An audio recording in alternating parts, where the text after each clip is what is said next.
Avant de commencer cet épisode, le projet Adama vous invite à découvrir le mémorial de l'abolition de l'esclavage et le musée d'histoire de Nantes. Le mémorial est l'un des grands lieux de commémoration de la mise en esclavage et de son abolition.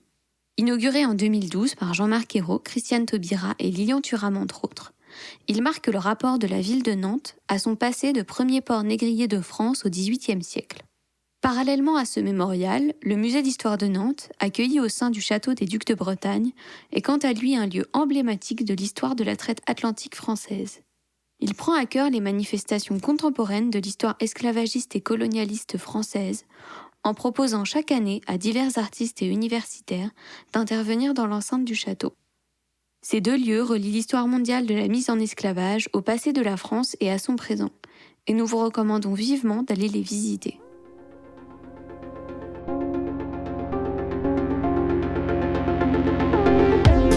Bienvenue dans Projet Adama, un podcast qui s'intéresse aux personnes rassemblées autour du combat pour Adama Traoré, décédé le 19 juillet 2016 dans la gendarmerie de Persan.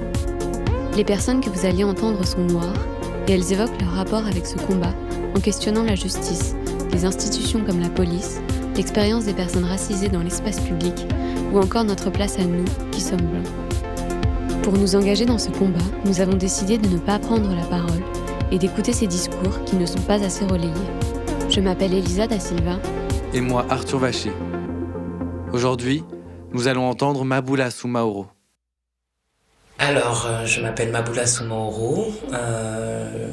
Mon métier, je suis maîtresse de conférences. J'enseigne à l'université, je suis enseignante-chercheuse. Je suis une femme noire qui vit et qui est née en France. J'ai accepté de participer à ce projet parce qu'il est lié aux activités qui sont menées actuellement par le comité Justice pour Adama Traoré. Et je trouve que c'est une cause importante. Donc si je peux donner un peu de soutien, j'essaie de garder un peu de temps pour ces choses-là, même si le temps, on en a très peu.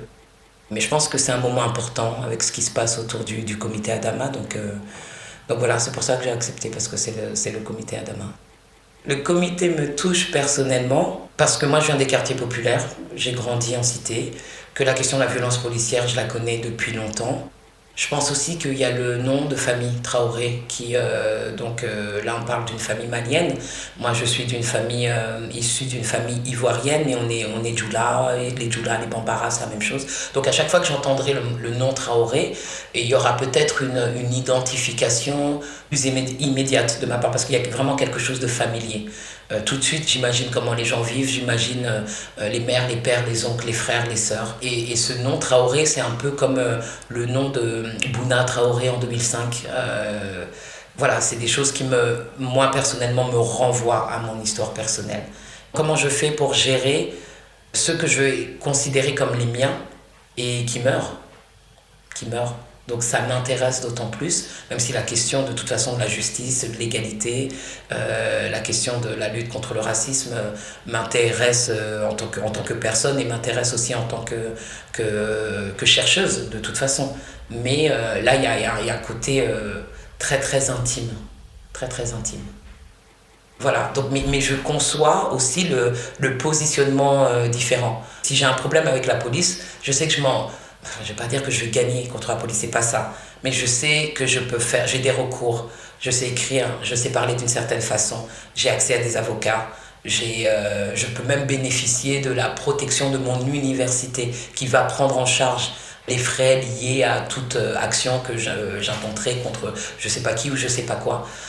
Donc j'ai plus de moyens de défense et j'en ai conscience. C'est ça la différence. Même si vous vous appelez Maboula Soumaoro, quand on vous demande votre profession et que vous dites que vous êtes maîtresse de conférence, ça change tout. Ça change tout. Au début, on peut percevoir simplement votre corps. Ça, c'est dans le silence, c'est dans le regard. Et si vous êtes une femme noire et que, je sais pas, vous avez des locks ou que vous êtes habillée d'une certaine façon, bon, il y a plein de choses qui se jouent. Mais après, vous parlez. Et une fois qu'on voit que vous parlez bien le français, une fois que vous avez un niveau de langue châtié, une fois que vous avez, je sais pas, un ton ferme, ben, y a des choses qui se passent. Donc quand je vois des gens, par exemple, tels que Assa Traoré, ou des comités, enfin, il y en a... il y avait des Amal Bentounsi que j'ai connus, il y avait des Ramata Dieng pour le collectif Vivolé. Je me dis des filles comme ça qu'on pas lâché en dépit de ce qu'elles représentaient socialement. Je trouve ça tellement fort et tellement beau que bien sûr il faut les soutenir. Il faut les soutenir. Alors depuis le début du mois de juin, c'est vrai que j'ai été énormément sollicitée, mais c'est intéressant parce qu'en vérité les apparitions médiatiques, j'en fais depuis 2012. Mais c'est comme s'il y avait eu une période, donc depuis 2012, et maintenant il y a un regain ou un plus grand nombre d'apparitions depuis 2020. Mais en vérité, ça fait 8 ans que je vais dans les médias. Et pour raconter une anecdote, ce qui s'est passé en juin 2020, c'est qu'il y a eu l'affaire George Floyd aux États-Unis et que des médias qui avaient l'habitude de me contacter pour des histoires principalement états-uniennes ont pensé à moi pour George Floyd. Et je crois que la première manif donc du 2 juin, je crois que c'était un mardi. Et moi, le samedi, donc juste quelques jours avant, j'ai été invitée par un média français et international d'ailleurs, qui m'a demandé de venir parler de George Floyd. Et c'était ma première apparition médiatique depuis le confinement. Et ils m'ont posé des questions sur les États-Unis, George Floyd, les Africains-Américains, tout ça, le truc habituel. Et à la fin de l'émission, je leur dis oui, j'aimerais pouvoir dire un mot sur la France.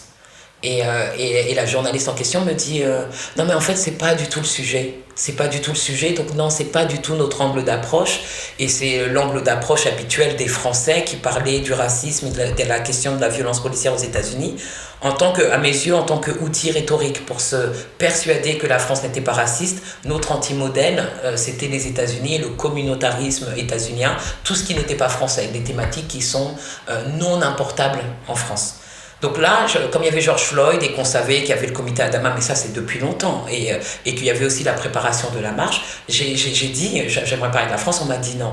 Lors du plateau, comme c'était un direct, à la fin de la conversation, j'ai juste réussi à dire toutes ces histoires nous montrent que ça va devenir de plus en plus impossible d'éviter la question française. Et voilà, donc la journaliste s'est retrouvée un peu piégée, mais ça c'est les aléas du direct, elle pouvait rien faire.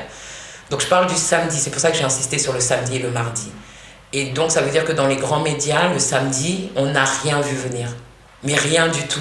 C'est-à-dire que c'était George Floyd, c'était les États-Unis, et c'était le traitement de la question du racisme et des Africains-Américains aux États-Unis, comme d'habitude depuis toutes ces décennies, voire tous ces siècles. Et là, il y a la grosse manif du 2 juin et c'est la panique dans toutes les rédactions. Et donc ces débats publics autour de cette question française, ils apparaissent comme nouveaux, mais ils apparaissent comme nouveaux pour le mainstream. Moi, il n'y avait rien de nouveau pour moi personnellement, il n'y avait rien de nouveau évidemment pour tous les collectifs qui se mobilisent, et il n'y a rien de nouveau pour tous les chercheurs qui travaillent sur ces questions depuis des décennies. En fait, la question qui s'est posée au moment de l'affaire George Floyd et des grandes manifs du comité Adama, c'est qu'il est devenu là effectivement impossible de ne pas parler de la France. On ne peut pas parler des manifs qui ont lieu dans tous les États-Unis et on ne peut pas nier toutes les manifs qui ont lieu en France hexagonale au même moment. Et là, les manifs sont assez importantes en termes numériques pour ne pas passer à la trappe, puisque comme on l'a dit tout à l'heure, les manifs, il y en avait depuis 2016. La presse étrangère aussi regarde ces événements, donc la France a honte, c'est toujours les mêmes mécanismes. Ah mais qu'est-ce qui se passe? Et donc on est obligé d'en parler, mais on ne voulait pas en parler. Donc il va falloir qu'on en parle. Donc quand on va en parler, tout va se jouer dans la façon dont je sais pas... dont on se met d'accord sur les termes du débat, sur ce qu'on peut employer comme mot, pas comme mot, les analyses qui sont, les analyses qui sont proposées et qui sont acceptables ou non acceptables. C'est la guerre. Et en plus, moi j'estime que, en tant que femme noire, sur un plateau télé, bien sûr qu'il y a des choses qui se jouent. Je veux dire, j'ai un discours qui est d'autant plus inacceptable qu'il émane de mon corps. Il y a des personnes qui sont issues de la gauche française, qui sont blancs et qui sont parfois hommes, qui disent des choses qui peuvent être très proches de ce que je dis, avec lesquelles on va débattre, avec lesquelles on peut ne pas être d'accord, mais en tout cas le débat il reste, c'est un débat d'idées, c'est un débat intellectuel. Moi quand je parle, on n'est plus dans le débat d'idées. on est dans la délégitimation, on est dans la disqualification, on est dans la remise en cause de mes diplômes, on est dans la remise en cause de ma citoyenneté. C'est ça qui se passe. C'est pas seulement je suis d'accord avec vous, Madame Soumahoro, ou pas. C'est déjà, c'est même pas Madame, c'est Soumahoro, qu'est-ce qu'elle fout là? Qu'est-ce qu'elle fait là?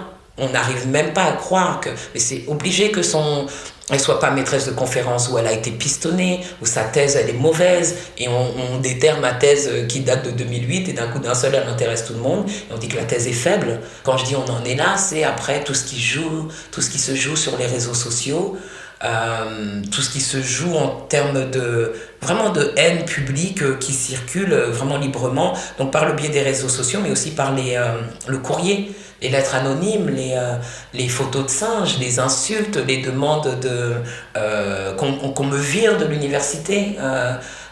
C'est ça qui se passe, donc ça va bien au-delà de ce que je dis. C'est vraiment ce qui est dit par rapport à un corps donné. Et quand on fait ça, on n'est pas du tout en train de réfléchir à ce qui se passe en France. Et on n'est pas du tout en train de réfléchir aux questions que soulève, du point de vue de la citoyenneté, ces questions de violence policière et de racisme. On n'est pas en train de penser, on est en train de se battre. Le mépris, la méconnaissance des activités menées par le comité Adama, tout comme les activités menées par tous ceux qui les ont précédées, il va aussi de pair, c'est pas seulement la question de l'enseignement, il va de pair au mépris et à la méconnaissance des personnes, des populations qui sont touchées par ces violences. Aujourd'hui, ça m'intéresse de rechercher et de même d'écrire et de produire sur ce que ça fait au niveau intime, de se retrouver au cœur de ces histoires-là et de ces cultures-là. Voilà, c'est ça qui m'intéresse, et j'estime que ça aussi c'est de la recherche. Parce que ces narrations intimes, elles reposent quand même sur des savoirs que j'ai acquis, mais dont je n'ai plus besoin de faire montre. Avant, tu devais montrer, prouver. Est-ce que c'est l'âge? Je ne sais pas ce que c'est, mais maintenant j'en ai absolument rien à faire de prouver quoi que ce soit, parce que je sais que ça fait des siècles que des choses sont prouvées, et que le monde n'en a rien à faire. Et donc que la question, elle est politique, elle n'est pas scientifique. C'est pas que les savoirs n'existent pas, c'est que les savoirs, on ne les valorise pas. Et on ne peut pas valoriser des savoirs qui viennent de populations qu'on ne valorise pas. Enfin, ça va de pair. Donc dans cette tentative et ce désir d'explorer de manière plus intime les conséquences de ces histoires, les produits de ces cultures de la diaspora africaine qui m'intéressent et dont je fais partie, j'ai publié un livre qui s'appelle Le Triangle et l'Hexagone, qui est un livre hybride. Je ne sais pas ce que c'est, en fait. J'ai remarqué que dans les librairies, ça m'a intéressé de savoir où est-ce qu'il allait être classé. Et il est en sociologie. Je ne sais pas ce que ça veut dire. Je ne suis pas sociologue, de formation en tout cas. Mais en tout cas, il est en sociologie. Je ne sais pas ce que ça veut dire. Mais de moi-même, je me suis demandé, mais où est-ce que tu voudrais qu'il soit? Et je ne sais pas non plus. Je ne sais pas est-ce que c'est de la littérature, est-ce que c'est de l'histoire, enfin, est-ce que c'est des sciences humaines, en vérité, je ne sais pas. Mais en tout cas, c'est un livre dont je suis, partiellement contente, parce que c'est un livre, pour moi, c'est comme si c'était un acte d'émancipation. J'ai fait ce que je voulais. Donc, voici un passage qui est également tiré de la conclusion de l'ouvrage Le Triangle et l'Hexagone, réflexion sur une identité noire. Je décide d'être noir, non pas de la manière dont l'histoire m'a défini et façonné sur la base de mon corps. Je suis noir de la manière dont les corps qui ressemblent aux miens ont réagi, combattu, contesté, résisté et se sont soustraits à ces tentatives anciennes, répétées et organisées d'infériorisation. Dans ces résistances et affirmations de leur humanité, ces corps et esprits construits comme noirs ont offert au monde une multitude de trésors. Les trésors qu'offre le combat Adama, c'est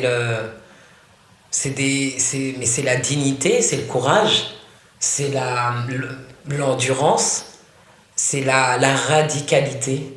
C'est peut-être le fait de penser, d'envisager, le fait de dire... c'est pas parce que je m'appelle Traoré que je n'aurai pas justice. Et je ne vais pas changer de nom, je ne vais pas changer de couleur, je ne vais pas changer de façon de parler, je ne vais pas changer de coupe de cheveux, je ne vais pas changer d'habit, et j'obtiendrai justice telle que je suis. Et je pense que c'est ça que je pourrais relier à ma décision, enfin ma déclaration de dire je suis noir. L'histoire a construit les noirs, c'est une identité. Et maintenant, pour accéder à une sorte d'universel, il s'agirait de ne plus être noir. Et de ne plus être noir, ça voudrait dire devenir acceptable, acquérir de la valeur, devenir beau, devenir rationnel, Non, moi j'ai envie de dire, est-ce qu'on peut déceler de la valeur, de la beauté dans ce qui a été construit comme noir? Et ça marche pour plein d'autres déclinaisons. Ce qui a été construit comme pauvre, ce qui a été construit comme non hétéro, ce qui a été construit comme non cis. Est-ce qu'il s'agit de, en fait, ils sont comme nous, et donc du coup on peut les accepter, on peut les aimer, on peut bien les traiter? Ou est-ce que quelqu'un dont on peut reconnaître des différences, et des différences qui sont plus superficielles, et les aimer quand même? J'ai pas envie d'être comme. J'ai envie d'être tel que je suis et de pouvoir être traité comme ça. Et si en plus la catégorie à laquelle je suis censée appartenir, elle a été construite comme inférieure, je resterai dans cette catégorie-là. Je resterai. Et on deviendra beau. Et c'est même pas on deviendra beau, on l'est déjà. Mais les autres l'accepteront et verront. Mais en tout cas, il n'y aura pas de transformation. Depuis la France hexagonale, un Traoré a droit à la justice et va avoir droit à la justice. Alors que la justice a déjà été bafouée, on parle de quelqu'un qui est déjà mort. Il y aura réparation. Il le faut. Je trouve ça intéressant que ce soit des membres de la famille qui souvent soient à la tête de ces collectifs. Parce que je pense, qui d'autre que les membres de la famille pourrait mieux témoigner de cette absence? De cette absence. Il y avait un être humain qui était parmi nous, qui n'est plus. Et là, on n'est pas dans l'approche froide et sociologique de un banlieusard, un noir, un homme d'origine malienne, un jeune. Non, il y a des mères, des pères, des frères, des sœurs, des amis, des amoureux, des amoureuses, des voisins, des voisines. Enfin, c'est nier cette mort, ça voudrait dire nier même l'existence et le passage sur terre de cette personne. Et donc cette déshumanisation intégrale, cet effacement intégral fait partie pour moi, mais partie prenante de ce mécanisme raciste. Cette personne, cet être humain avait de la valeur, pas juste parce que c'était un être humain. On ne va pas l'effacer comme ça. Donc que sa sœur dise on ne va pas effacer l'existence, le passage sur terre de mon petit frère, c'est tellement normal. C'est tellement logique, c'est tellement humain. Et si on croit que, par exemple, les Noirs ne sont pas des êtres humains, ces sœurs-là nous rappellent que, bien sûr, qu'elles sont des êtres humains. Et que les êtres humains enterrent leur mort. Ou, je sais pas moi, les traitent les corps de ces défunts de la manière dont ils choisissent de les traiter. Mais ils les pleurent. Ces êtres humains manquent à quelqu'un. C'est réel. Là, c'est vraiment un appel à un ancrage. Un ancrage dans la réalité, c'est tout. C'est pas rien. C'est pas rien de perdre quelqu'un. Et je pense que les gens qui s'opposent ou qui ont du mal à comprendre que ces personnes-là, elles s'excluent justement de l'universel et de l'humanité commune. Elles font comme si elles n'avaient jamais perdu quelqu'un. Mais qu'est-ce que ça veut dire d'être en deuil? Ça, c'est universel. Pour finir, ce que je pourrais dire, je sais pas, à des Blancs qui ne se sentent pas concernés par toutes ces questions, par le combat d'Adama Traoré, par ces questions de violence policière, de racisme en France hexagonale aujourd'hui en 2020. Si ces personnes-là ne se sentent pas concernées, il faut qu'elles comprennent que si elles arrivent à ne pas se sentir concernées, ça veut dire qu'elles jouissent d'un privilège qui est incroyable. Ça, c'est le premier point. Et le deuxième point, c'est un leurre de croire qu'elles ne sont pas concernées. Et que si elles ont le privilège d'ignorer ces thématiques, quand ces thématiques deviendront de plus en plus explosives, elles seront amenées de quelque manière à comprendre que ça fait partie de leurs problèmes et de leur monde.